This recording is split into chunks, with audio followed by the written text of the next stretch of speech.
नारियां थी, वो अपने बच्चों को एक आदर्श देती थी कि तुझे झांसी की रानी बनना है, तुझे शिवाजी के समान बनना है। आज हम अपने आदर्श को लो कर चुके हैं। आज ये भी जानते हैं कि जो भी पुरुष किसी भी क्षेत्र में आगे बढ़ रहे हैं, उनके पीछे नारी का ही हाथ होता है। लेकिन नारी वर्तमान समय दीनहीन, अबला, असहाय इस मानसिकता से ग्रसित हो चुकी है और इस मानसिकता को बदलने के लिए हमें सत्य को जानना बहुत जरूरी है।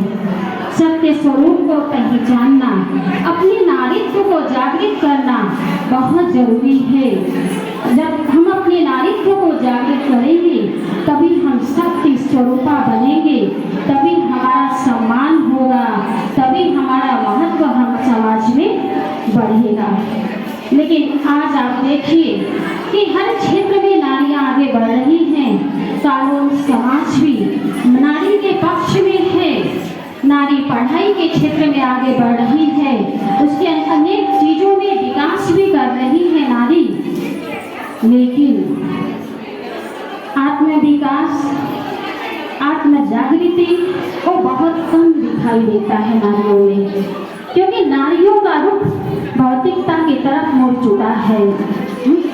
नारी आज फैशन में, नारी अनेक प्रकार के व्यसन में, नारी अनेक चीजों, भौतिक चीजों में अपने आप को रमा चुकी है। उसी पर एक छोटी सी कहानी सुनाएंगे कि एक दुर्गा माँ है। उस माँ को आप जानते होंगे, पूजन भी करते होंगे। दुर्गा माँ बाहर से कितनी सजी सजाई है।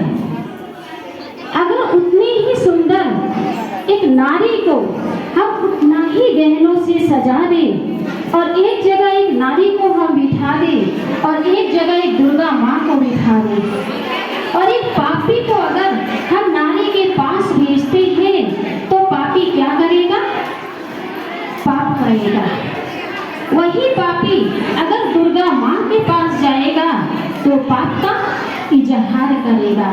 दोनों में क्या अंतर है? अंतर यही है कि दुर्गा माँ बाहर से जितनी सजी सजाई है वो अंदर से भी उतनी सजी सजाई है। और नारी भल बाहर से बहुत फैशन की हुई है, बहुत सजाई है, लेकिन अंदर से अवगुणों से भरी पड़ी है। तो वही वो पापी वहाँ पे पाप का इजहार किया और वहाँ जाके पाप किया। तो यहाँ पे हमें आंतरिक पर्सनालिटी की ओर विशेष ध्यान देना है। जब हम अपने अंदर की पर्सनालिटी को जागृत करेंगे तो बाह्य श्रृंगार कभी किसी की दृष्टिवृत्ति को खराब नहीं करेगा। जब तक हम सिर्फ बाह्य पर्सनालिटी की ओर ध्यान देंगे तब तक अनेक जो केसेज होते हैं वो होते ही रहेंगे, वो बदल नहीं सकते हैं। तो अगर वास्तव में नारी को सशक्त होना है तो हमें अपने आंतरिक परिवर्तन करना है, आंतरिक जागृति लानी है। तभी जैसे धन से हम बाहरी श्रृंगार कर सकते हैं, लेकिन ज्ञान धन से हम आंतरिक श्रृंगार करते हैं। हमारे अंदर में पवित्रता, सुख, शांति, आनंद, प्रेम, शक्ति, ज्ञान आता है। और आज नारी भौतिक श्रृंगार की वजह से आज नारियों बच्चों पे ध्यान नहीं दे रही हैं। आज भौतिक श्रृंगार, बाह्य श्रृंगार की वजह से नारी के अंदर की दया की भावना समाप्त हो रही है। और इन सभी मूल्यों को पुनः लाने के लिए नारियों को अपने अंदर 7 गुणों को भरना है। और वो 7 गुण है पवित्रता, सुख, शांति, आनंद, प्रेम, शक्ति और ज्ञान। जब हम 7 गुणों को अपने अंदर लाते हैं तो और मूल्य स्वतः ही हमारे अंदर आना शुरू हो जाता है। और जब इन मूल्यों को लाते हैं तो हमारे जीवन का महत्व बढ़ जाता है। हम सिर्फ हाड़ मांस के पुतले नहीं हैं, हम सभी परमात्मा के बच्चे हैं, हम परमात्मा के संतान हैं।